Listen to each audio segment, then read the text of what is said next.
चलिए शुरू करते हैं न्यूज पथ का सफर। सबसे पहले ऐसी तस्वीरें जिनका जिक्र सरेरा है। ये तस्वीरें सुर्खियों में भी हैं और सोशल मीडिया पर भी इनसे आपका बाखबर होना जरूरी है, क्योंकि चौराहे पर इन्हीं की चर्चा है और चर्चा अमृत स्नान को लेकर भी हो रही है।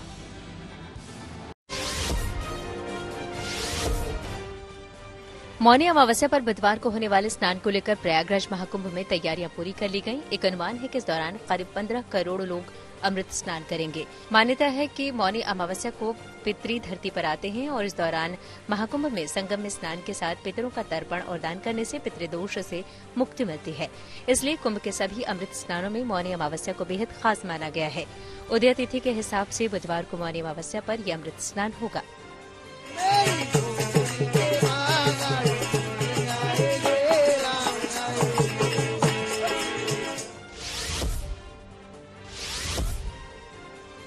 प्रयागराज महाकुंभ में आए श्रद्धालु बड़ी संख्या में अयोध्या भी पहुंच रहे हैं, जिससे यहां भी श्रद्धालुओं की काफी भीड़ जुट रही है। राम जन्मभूमि मंदिर में 24 से 28 जनवरी तक रामलला के दर्शन के लिए 10 लाख से ज्यादा लोग पहुंच चुके हैं। हाल ये है कि लोग रेलवे स्टेशन पर भी जमीन पर बैठकर अपनी बारी का इंतजार कर रहे हैं। ऐसे में श्री राम जन्मभूमि तीर्थ क्षेत्र ट्रस्ट ने वहां आने वाले श्रद्धालुओं से अपील की है कि वो 15-20 दिन बाद दर्शन के लिए आएंगे तो वो आसानी से रामलला के दर्शन कर सकेंगे। अयोध्या का आकार बहुत छोटा है और इसलिए अयोध्या इतनी अधिक संख्या को सभी प्रकार की नागरिक सुविधाएं प्रदान करने में अभी समर्थ नहीं है। मेरा निवेदन है, अयोध्या के पास पड़ोस के भक्तजन 10-15 दिन बाद भी अयोध्या आ सकते हैं। दिल्ली विधानसभा चुनाव में पूर्व सीएम अरविंद केजरीवाल के बेटे भी चर्चा का विषय बन गए। दरअसल केजरीवाल के बेटे पुलकित भी पहली बार चुनाव प्रचार में उतरे हैं। उन्होंने नई दिल्ली इलाके में अपने पिता के लिए प्रचार शुरू कर दिया। हालांकि खुद पुलकित ने कहा कि उनका राजनीति में उतरने का कोई इरादा नहीं है। आपके पिता ने कहा था कि हमारे परिवार से कोई राजनीति में नहीं आएगा, तो इस चुनाव प्रचार में आप कैंपेन में उतरे, क्या कुछ सीख रहे हैं? राजनीति के गुण या प्रचार के गुण?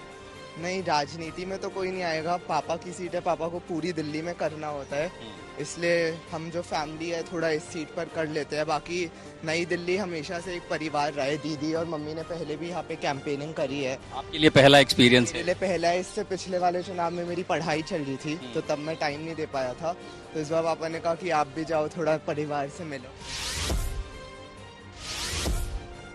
यूपी के औरैया में एक ट्रैक्टर ट्रॉली का करीब 10 लाख रुपए का चालान काटा गया। दरअसल इस ट्रैक्टर ट्रॉली में रेल का भी पहिया लगा था, जिसका वीडियो सोशल मीडिया पर वायरल हो गया।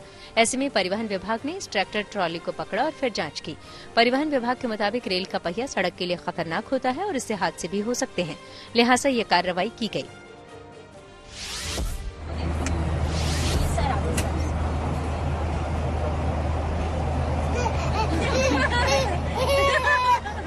कवि कुमार विश्वास का सफर के दौरान एक बच्चे के साथ मस्ती करने का प्यारा वीडियो सोशल मीडिया पर वायरल हो गया। दरअसल कुमार विश्वास जब गोवा में कवि सम्मेलन से लौट रहे थे तो उनकी सीट के पीछे अपने परिवार के साथ यात्रा कर रहा ये बच्चा रो रहा था। ऐसे में कुमार विश्वास उठकर उस बच्चे के पास गए और उसके साथ खेलने लगे। इस पर यह बच्चा मुस्कुरा उठा। ये पूरा वीडियो कवि रमेश मुस्कान ने अपने मोबाइल में कैद कर लिया। इसके बाद इस वीडियो को सोशल मीडिया पर शेयर किया गया, जो काफी पसंद किया जा रहा है। जिंदगी का सफर सुहाना हो, इसके लिए सावधान रहना जरूरी है। रोजमर्रा की आपाधापी में कुछ देर बैठकर सोचना समझना भी जरूरी है कि आपके आसपास क्या हो रहा है और जो कुछ भी हो रहा है उससे हमारी जिंदगी, हमारा परिवार कैसे प्रभावित हो सकता है। इसलिए हॉर्न बजाकर बाखबर करने वाली खबर जरूरी हो जाती है। और आज की खबर सोडियम की जगह पोटाशियम नमक के इस्तेमाल से जुड़ी हुई है। WHO की नई गाइडलाइंस के मुताबिक सोडियम की जगह अगर पोटाशियम नमक का उपयोग किया जाए तो हाई ब्लड प्रेशर और हार्ट अटैक से बचा जा सकता है। वहीं रिपोर्ट में यह भी बताया गया है कि भारत में देश की लगभग 35.5% आबादी हाई ब्लड प्रेशर से पीड़ित है। ऐसे में हाई ब्लड प्रेशर और दिल के दौरे से बचने के लिए सोडियम की जगह पोटाशियम नमक के इस्तेमाल को लेकर खुद तैयार हो जाएं और दूसरों को भी सावधान रहने के लिए हॉर्न बजाएं।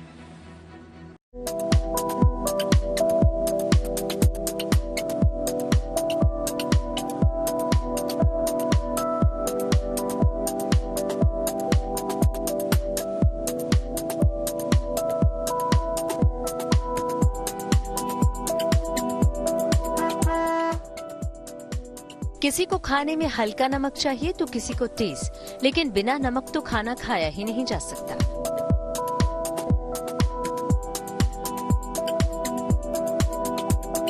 कुछ लोगों को खाने में तेज नमक चाहिए तो कुछ लोगों को कम। कुछ सफेद नमक खाते हैं तो कुछ काला।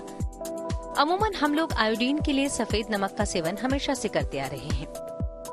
आजकल घर से लेकर बाहर के फास्ट फूड्स को चटपटा और मसालेदार बनाने के लिए भर भर कर नमक डाला जा रहा है।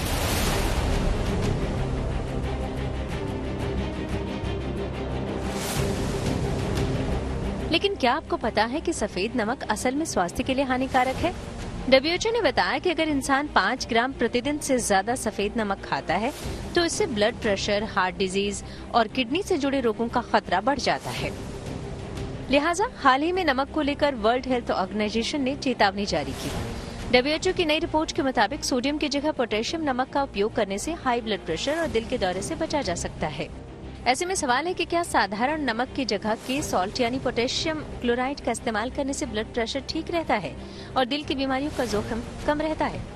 विश्व स्वास्थ्य संगठन ने अपने हालिया दिशा निर्देश में सुझाव दिया है कि इससे सोडियम की मात्रा कम करने में मदद मिल सकती है, जिससे गंभीर बीमारियों का जोखिम कम हो सकता है।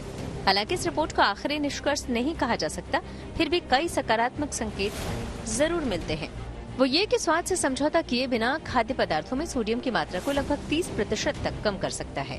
और इससे भी महत्वपूर्ण बात यह कि ये सिफारिशें पैकेज्ड स्नैक्स, रेस्तरां और कैफेटेरिया में खाए जाने वाले खाद्य पदार्थों पर लागू नहीं होती हैं, जो हमारे दैनिक जीवन में सोडियम सेवन का एक बड़ा हिस्सा है। नमक के बिना हमारा खाने का स्वाद एकदम फीका है, लेकिन ज्यादा नमक हमारे सेहत के लिए हानिकारक भी है।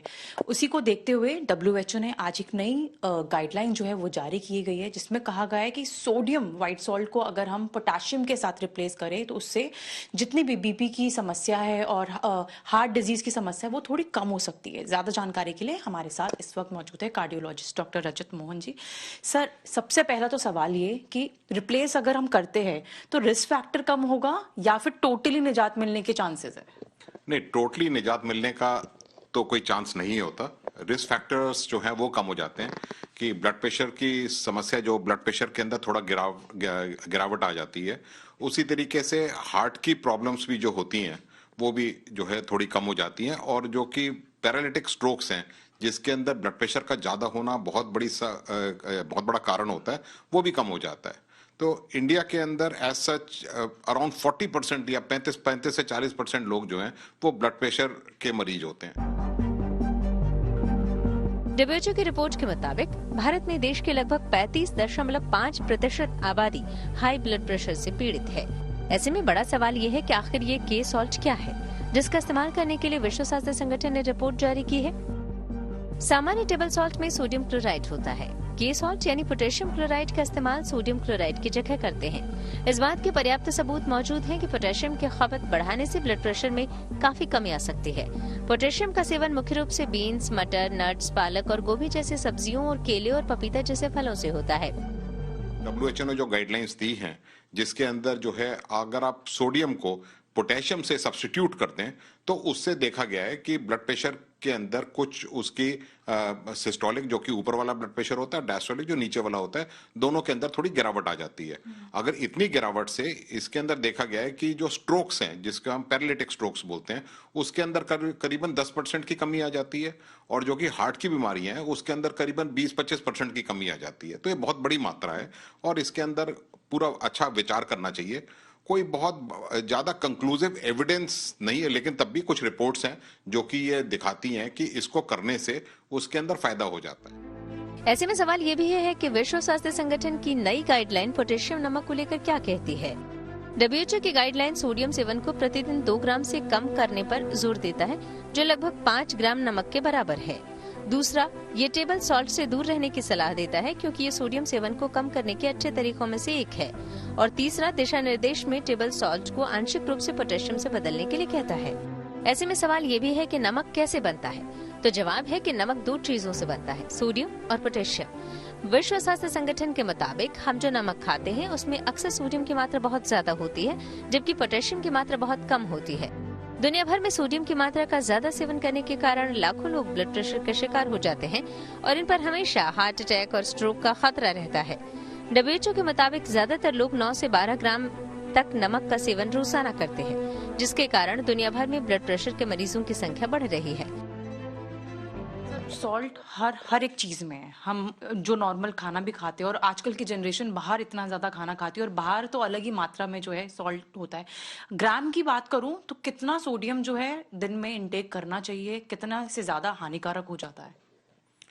नॉर्मली जो कि एक्सपेक्टेड होता है कि या रिकमेंडेड है कि वो 2 ग्राम सोडियम जो कि 5 ग्राम नमक के बराबर होता है, उतना उससे कम आपको इनटेक करना चाहिए। तो लेकिन जितने भी ये पैकेज्ड फूड्स या प्रोसेस्ड फूड्स या फास्ट फूड्स, इन सब के अंदर जो है सोडियम की मात्रा बहुत अधिक होती है। तो जो ये रिकमेंडेशंस हैं ये घर के खाने के लिए हैं, पैकेज फूड्स के लिए नहीं दे सकते, क्योंकि उसका रीजन है कि पैकेज फूड्स के लिए इसलिए नहीं दे सकते कि पैकेज फूड्स के अंदर जो ये सोडियम जो होता है ये प्रिजर्वेटिव की तरह ये एक्ट करता है, जिससे उन फूड्स की शेल्फ लाइफ बढ़ जाती है। और ये एक तो ये कारण है, दूसरा जो है उसके अंदर कीटाणु जो है वो नहीं पनपते पैकेज फूड्स के अंदर, इसलिए पैकेज फूड्स के लिए रिकमेंडेशंस नहीं है, ये घर के खाने के लिए रिकमेंडेशंस हैं। और हिंदुस्तान और चीन जैसे देशों में ज्यादातर लोग, काफी लोग घर का खाना खाते हैं, लेकिन वेस्ट के अंदर लोग प्रोसेस्ड फूड्स, पैकेज फूड्स ज्यादा खाते हैं। तो इसलिए वहां पे ये समस्या से निजात जो है वो चेंज करना वहां पे थोड़ा पॉसिबल कम हो पाएगा। हिंदुस्तान के अंदर हम डेफिनेटली उसके अंदर हम चेंज कर सकते हैं। अब सवाल ये भी है कि एक व्यक्ति को रोजाना कितना नमक खाना चाहिए। WHO के मुताबिक रोजाना वयस्क व्यक्तियों को 2 ग्राम से ज्यादा सोडियम नहीं खाना चाहिए। इसका मतलब ये हुआ कि रोजाना 5 ग्राम से ज्यादा नमक खाना सेहत के लिए नुकसानदेह है। हालांकि US डाइटरी रेफरेंस ने भी अपर इंटेक लेवल को निर्धारित नहीं किया है, लेकिन फूड से प्राप्त सोडियम के अपर लिमिट को 1500 मिलीग्राम रोजाना बताया है। हालांकि 2300 मिलीग्राम से ज्यादा सोडियम का सेवन खतरनाक माना गया है, लेकिन दुनिया में हर जगह इस सीमा से ज्यादा सोडियम का सेवन किया जा रहा है। ऐसे में ये जानना जरूरी हो जाता है कि ज्यादा नमक खाने से शरीर पर क्या दुष्प्रभाव पड़ता है। अमूमन सोडियम को किडनी ब्लड से छानकर बाहर निकाल देती है, लेकिन जब इसकी क्षमता से ज्यादा सोडियम ब्लड में आ जाए तो किडनी से छानने में असमर्थ हो जाती है। लिहाजा सोडियम के जमा होने से शरीर को अतिरिक्त पानी की जरूरत होती है और ब्लड से सोडियम को बाहर निकालने के लिए हार्ट को ज्यादा प्रेशर से काम करना पड़ता है। ऐसे में हार्ट को एक्स्ट्रा प्रेशर से काम करने के कारण ब्लड प्रेशर हाई हो जाता है, जिससे हार्ट अटैक और स्ट्रोक का खतरा बढ़ जाता है। यही वजह है कि WHO ने 2025 तक सोडियम के सेवन को 30% कम करने का लक्ष्य रखा था। हालांकि ये लक्ष्य 2013 में ही निर्धारित किया गया था। इसके बावजूद मंजिल अभी भी दूर है। ऐसे में ये तभी संभव हो सकता है जब लोग पोषण के महत्व को समझें और इस बात पर गौर करें कि उन्हें हर दिन कितना नमक खाना चाहिए। वहीं WHO की नई गाइडलाइन के मुताबिक हाई ब्लड प्रेशर और दिल के दौरे से बचने के लिए सोडियम की जगह पोटेशियम नमक के इस्तेमाल को लेकर खुद तैयार हो जाएं और दूसरों को भी सावधान करने के लिए हॉर्न बजाएं। Bureau report, good news today.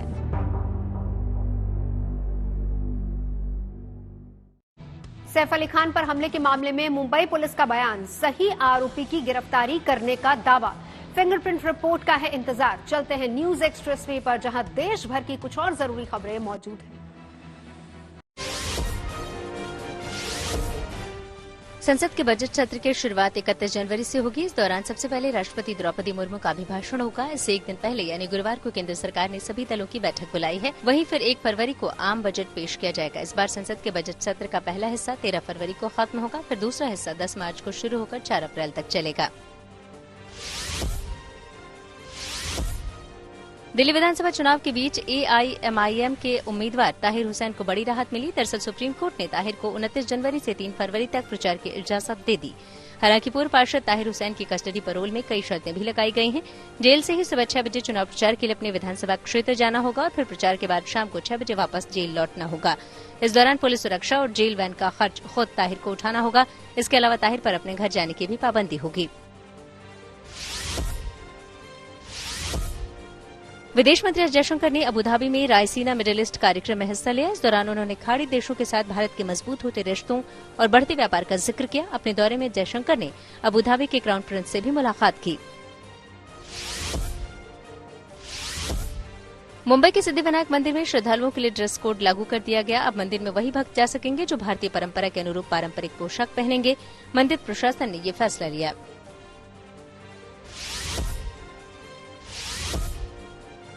Bharat में काम के घंटों को लेकर हो रही चर्चा के बीच ब्रिटेन की करीब 200 कंपनियों ने बड़ा फैसला लिया। दरअसल अब वो अपने कर्मचारियों को हफ्ते में 3 दिन की छुट्टी देंगे। इन कंपनियों में करीब 5000 से ज्यादा लोग काम करते हैं। इन कंपनियों में सबसे ज्यादा टेक्नोलॉजी और मार्केटिंग फर्म शामिल हैं। हफ्ते में 4 दिन काम की वकालत करने वालों की दलील है कि 5 डे वर्किंग पैटर्न पुराने समय के लिए ठीक था। तब कर्मचारियों को इतना तनाव भी नहीं उठाना पड़ता था और न ही वर्क प्लेस तक जाने के लिए लंबी दूरी तय करनी पड़ती थी। खबरों के एक्सप्रेसवे से आगे रुक करते हैं सियासी ढाबा का, जहां आज की सबसे दिलचस्प खबर मौजूद है। दिल्ली विधानसभा चुनावों का आज का दिन कई बड़े नेताओं की रैलियों के नाम रहा। दिल्ली के दंगल में उतरे राहुल गांधी ने आम आदमी पार्टी और बीजेपी पर जमकर निशाना साधा। उन्होंने कहा कि आपकी सरकार ने दिल्ली में सबसे बड़ा शराब घोटाला किया है। वहीं केंद्रीय गृह मंत्री अमित शाह, योगी आदित्यनाथ और केजरीवाल ने भी रैली की। केजरीवाल ने हरियाणा सरकार पर दिल्ली आने वाले यमुना के पानी में जहर मिलाने का गंभीर आरोप लगा दिया। जवाब में हरियाणा के मुख्यमंत्री ने केजरीवाल के आरोपों को बेबुनियाद बताया और केजरीवाल के खिलाफ मानहानि का केस दर्ज करने की बात कही।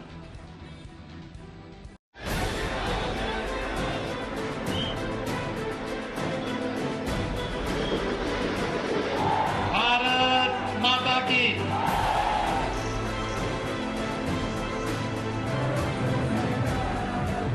दिल्ली की चुनावी जंग पूरे शबाब पर है। एक तरफ सत्ता में वापसी की ख्वाहिश तो दूसरी तरफ वजूद बचाने की चुनौती और तीसरी तरफ तख्त पर बने रहने की छटपटाहट। आज कांग्रेस नेता राहुल गांधी ने वाल्मीकि मंदिर में पूजा अर्चना कर अपने चुनाव प्रचार की शुरुआत की। वाल्मीकि कॉलोनी के लोगों ने उन्हें पगड़ी भेंट की। कहा था कि साफ राजनीति लाऊंगा और सबसे बड़ा लिकर का स्कैम दिल्ली में हुआ है और उनके घर की आपने फोटो देख ली। नरेंद्र मोदी जी ने मुझे घर से बाहर निकाल दिया, फेंक दिया उठा के। मैंने चाबी दी, मैंने उनसे कहा भैया लो अपना घर, मुझे नहीं चाहिए, भागो यहां से। और केजरीवाल जी महल में रहते हैं। आरएसएस बीजेपी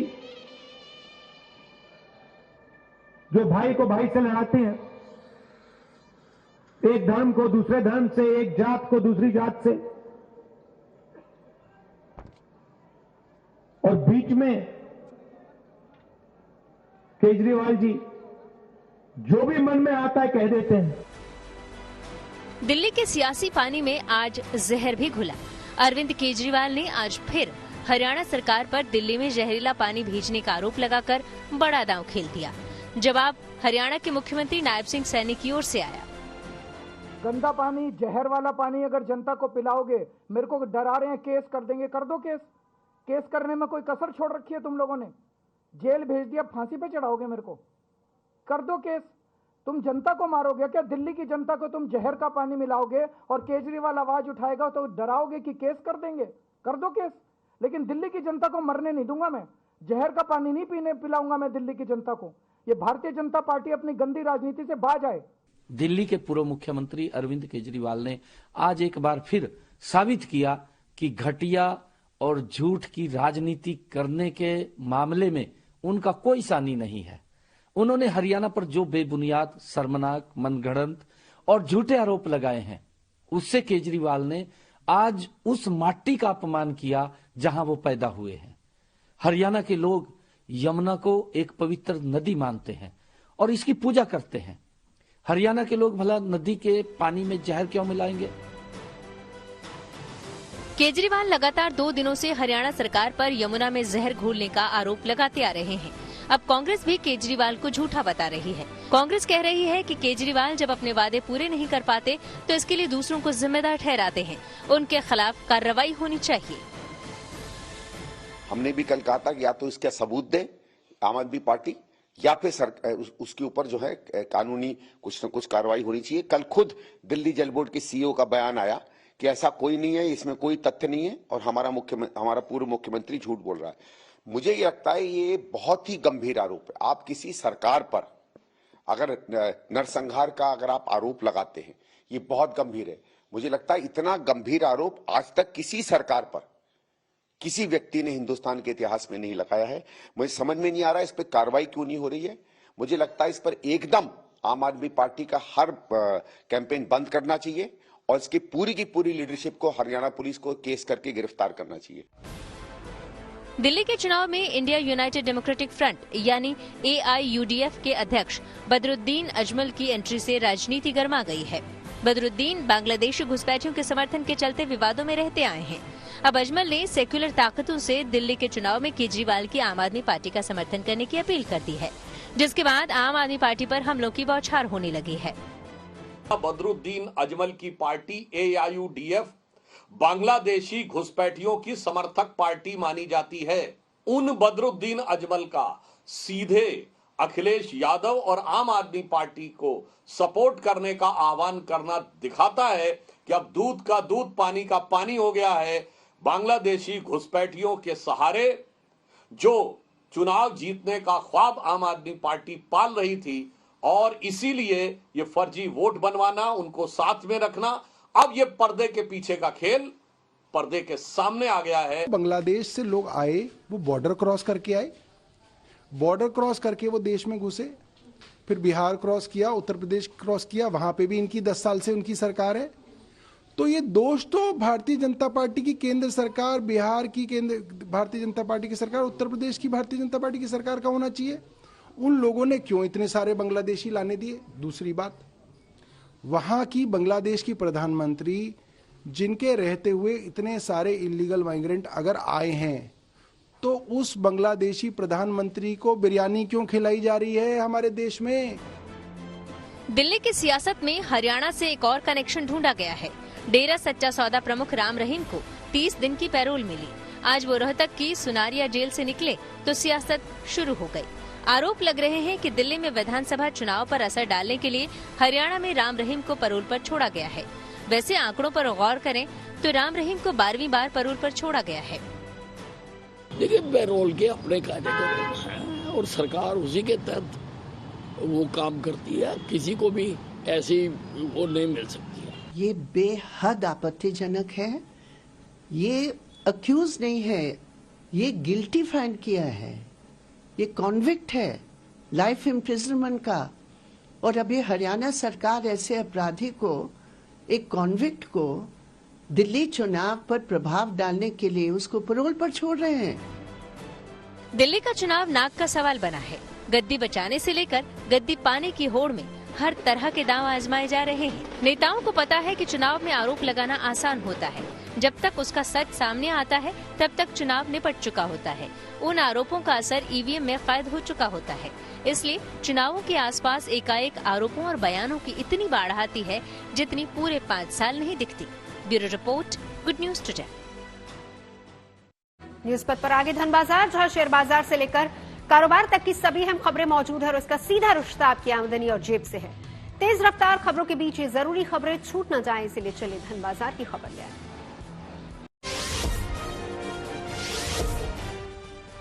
सोमवार को भारी गिरावट के बाद बंद हुआ शेयर बाजार मंगलवार को संभल गया। हफ्ते के दूसरे कारोबारी दिन बाजार में बढ़त देखने को मिली। सेंसेक्स 535 अंकों उछलकर 75,901 पर बंद हुआ। वहीं निफ्टी भी 128 अंकों पर चढ़ा। ये 22,957 पर पहुंच गया। बैंक और ऑटो को छोड़कर लगभग सभी सेक्टरों के शेयर लाल निशान पर बंद हुए। मंगलवार को दिल्ली सराफा बाजार में सोना सस्ता हुआ। सोना 160 रुपए फिसला। इसके साथ ही अब दिल्ली में 10 ग्राम सोने की कीमत घटकर 82,840 रुपए पर आ गई। हालांकि चांदी की कीमतों में कोई बदलाव नहीं हुआ। 1 किलो चांदी की कीमत 92,000 रुपए पर स्थिर है।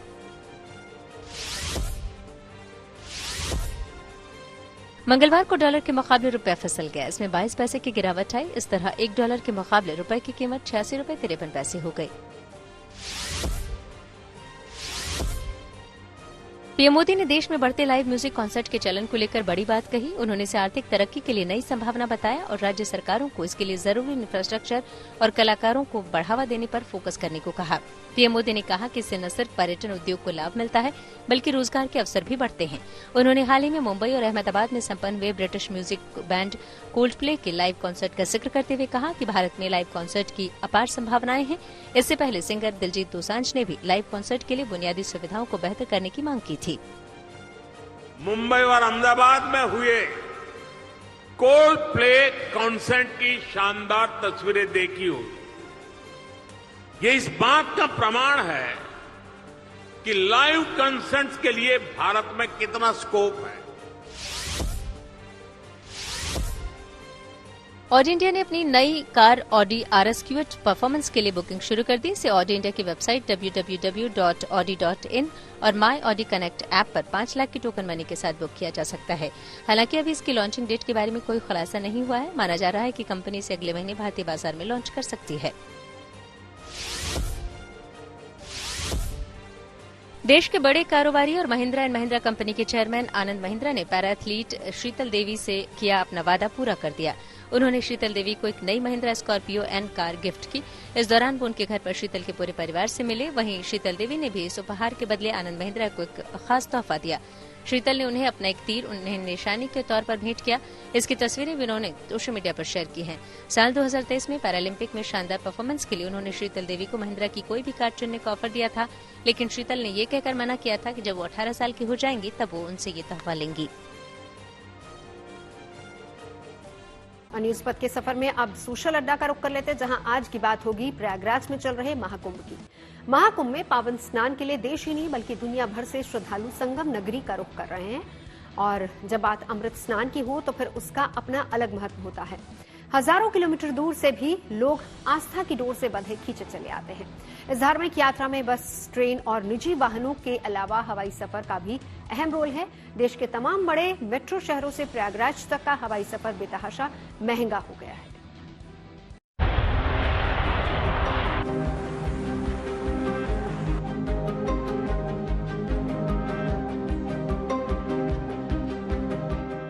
महाकुंभ में कल मौनी अमावस्या का अमृत स्नान होना है। इस पावन मौके से पहले श्रद्धालुओं का रेला संगम नगरी की ओर उमड़ रहा है। आलम यह है कि बसों में सीट मिलना मुश्किल है। ट्रेनों में टिकट की वेटिंग लिस्ट हर मिनट के साथ लंबी होती जा रही है। ऐसे में देश के महानगरों में रहने वाले श्रद्धालु अगर हवाई यात्रा का विकल्प चुने तो सबसे पहले ये कि यहाँ भी सीट मिलना आसान नहीं है, और अगर सीट है भी तो वो इतनी महंगी है कि जेब पर भारी नजर आती है। प्रयागराज के लिए एयरलाइंस के राउंड ट्रिप का किराया इतना है कि इससे कम में आप मालदीव और बाली की यात्रा कर सकते हैं। प्रयागराज में महाकुंभ चल रहा है और ऐसे में मौनी अमावस्या जिस दिन होना है शाही स्नान, उसको लेकर देश ही नहीं बल्कि विदेशों से लोग पहुंच रहे हैं। लेकिन सबसे बड़ी बात यह है कि एयरफेयर बहुत ज्यादा हो चुका है। हवाई जहाज का किराया इतना ज्यादा हो चुका है कि आप जितने में एक मेट्रो सिटी से प्रयागराज की टिकट लेंगे, राउंड ट्रिप लेंगे, उतने में आप मालदीव घूम के आ सकते हैं। एक छोटा सा कंपैरिजन हम आपको दिखा देते हैं, जिसमें 29 तारीख जो शाही स्नान की तारीख है, जो मौनी अमावस्या है, नई दिल्ली से प्रयागराज का अगर आज की तारीख में आप एयरफेयर देखेंगे तो आपको यहाँ पर नजर आएगा 32,915। ये आना जाना सिंगल टिकट है। इसके बाद जो रेट है वो 46,040 तक जा रहा है और यहाँ पर अकासा एयरलाइंस का 49,552 पर जा रहा है। अब इसी तारीख को अगर हम कंपेयर करते हैं, अगर हम दिल्ली से मालदीव की और 29 तारीख को ही देखते हैं, तो यहाँ पर अगर आप देखेंगे तो 36,000 आ रहा है। यानी आप अंदाजा लगा सकते हैं कि किसी भी मेट्रो सिटी से अगर आप जा रहे हैं प्रयागराज तो उसका किराया कितना ज्यादा है। हालांकि इसको लेकर डीजीसीए ने हिदायत भी दी है, कहा है तमाम एयरलाइंस को कि आप अपने किराए पे थोड़ा सा नियंत्रण लगाएं।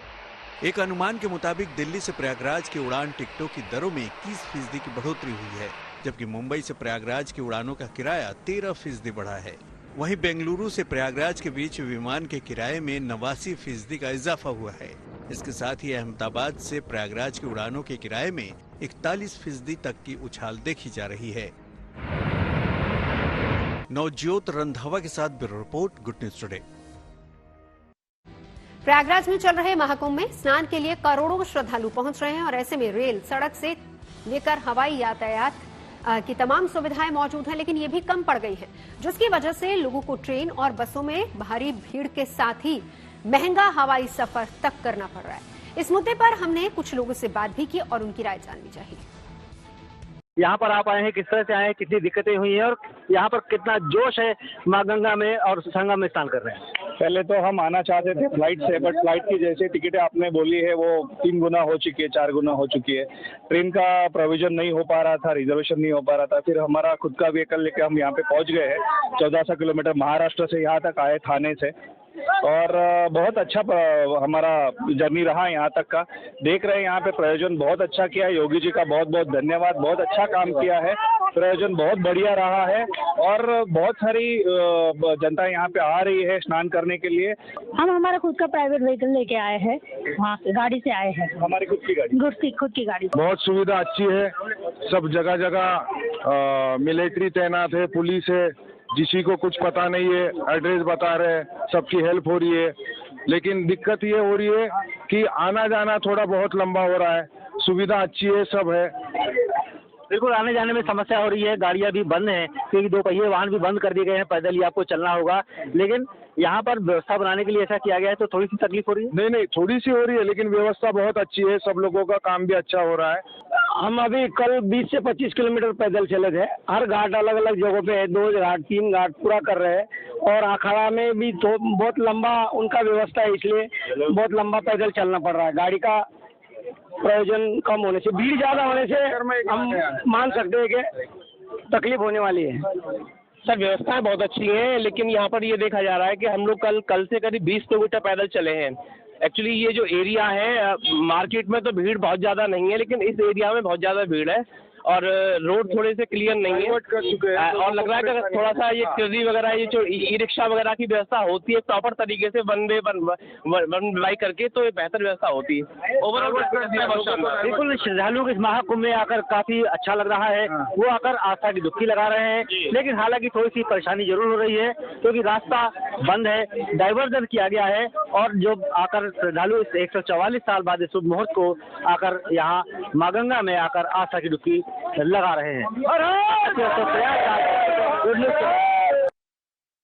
चीन की टेक कंपनी से अमेरिका में हड़कंप, टेक्नोलॉजी से जुड़ी ऐसी ही हर एक जरूरी खबर को जानने और समझने के लिए आपको लिए चलते हैं डिजिटल गली।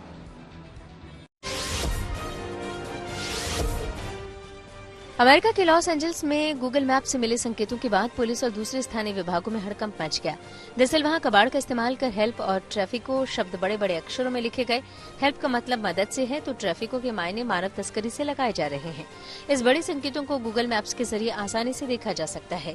ये साइन खाली मैदान पर पड़े सामान और रेल पटरी के किनारे बनाए गए हैं। ये साइन सोशल मीडिया पर वायरल हो गए हैं और लोग जानना चाहते हैं कि आखिर इन संकेतों को कौन बना रहा है और क्या समझाना चाह रहा है। फिलहाल पुलिस इस मामले की जांच में जुटी है।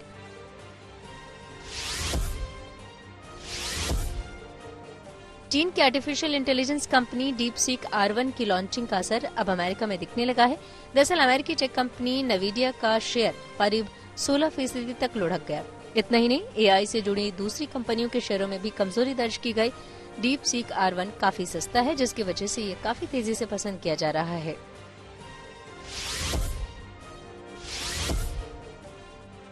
अमेरिकी कंपनी ओपन AI के CEO सैम ऑल्टमैन ने चीन की आर्टिफिशियल इंटेलिजेंस कंपनी डीपसीक को लेकर सोशल मीडिया पर एक पोस्ट शेयर की।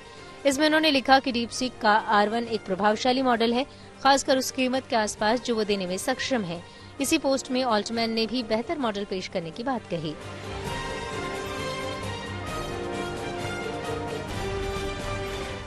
रुक करते हैं प्रगति मार्ग। आज ऐसी खबरें हैं जो देश की तरक्की, प्रगति और लोगों की काबिलियत को दिखाती है।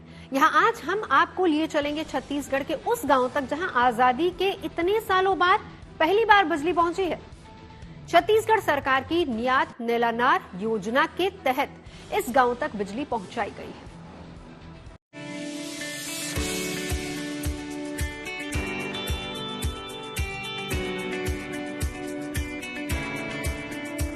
मिट्टी और लकड़ी के इस घर में खामोशी से अपनी उपस्थिति दिखाता ये बल्ब असल में नक्सल प्रभावित एक गांव में विकास की रोशनी पहुंचने की कहानी बयां कर रहा है। ये गांव है छत्तीसगढ़ के बीजापुर में चिल्कापल्ली गांव, जहां पहली बार बिजली पहुंची है। इस गांव को ये सौगात मिली है छत्तीसगढ़ सरकार की नियाद नेलानार योजना के तहत, जिसका मकसद है दूर दराज के आदिवासी गाँवों तक बिजली, पानी, सड़क, पुल और स्कूल जैसी बुनियादी सुविधाएं मुहैया कराना और उस गांव को एक आदर्श गांव बनाना। उसी कड़ी में इस गांव को बिजली की सौगात मिली है। बीजापुर जिला मुख्यालय से लगभग 50 किलोमीटर दूर चिल्कापल्ली गांव बीजापुर का ऐसा छठा गांव है जहां विकास की रोशनी पहुंची है। बहुत खुशी की बात है कि चिल्कापल्ली गांव में अभी हाल ही में विद्युतीकरण हुआ है। 23 जनवरी को वहां पे चार्ज हुआ है और यह नियत नेलानार योजना के अंतर्गत छठवां गाँव है जहाँ पे हम विद्युतीकरण कर चुके हैं कंप्लीट। शहरों में बैठे लोग शायद इसकी कल्पना भी नहीं कर सकते कि बिजली के बिना जीवन कैसा होगा। लोगों की निर्भरता इस पर इस कदर बढ़ गई है कि इसके बिना वक्त काटना मुश्किल हो जाता है। सोचिए, आजादी के इतने सालों तक ये गांव उन सुविधाओं से महरूम रहा।